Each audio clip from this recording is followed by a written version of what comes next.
morning. Prove me right. What is confirmation bias? It can feel good to be right, or maybe more precisely, it can feel good to feel right. But when we find new information that makes us feel good about something we already believe, how can we be sure we aren't just engaging in confirmation bias?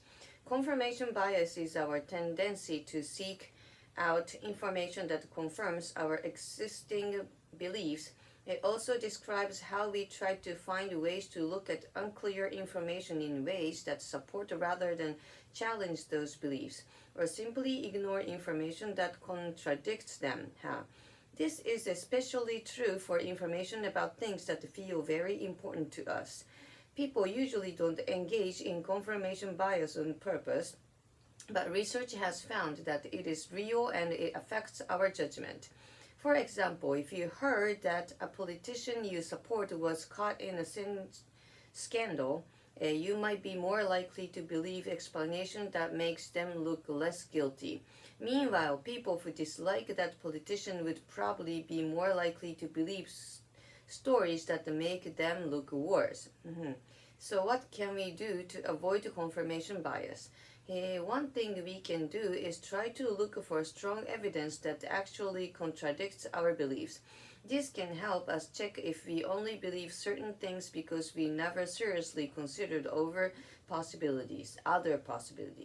It's also easy to surround ourselves with an echo chamber of people who think the same way we do, especially on social media. True, but it can be helpful to talk to people who don't share our beliefs, even if we don't agree with them.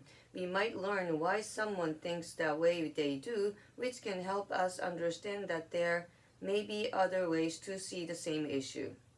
And perhaps most importantly, we have to be careful not to jump to conclusions always. The thing we most want to believe might not actually be true. We should try to learn more before deciding how we feel about something, even if it's very important to us. But that's often easier said than done. That's true. Discussion. What are your thoughts on confirmation bias? When was the last time you changed your opinion on something? How often do you talk to people who don't share your beliefs? Which of your friends or family do you most often disagree with? Who are the most opinionated people you know? For the discussion, how do you usually fact check information you come across online? Do you often discuss politics on social media? Who do you most enjoy discussing politics with? What social and political issues are most important to you personally? To improve is to change. To be perfect is to change often. Winston Churchill. What are your thoughts on this statement? This is very interesting.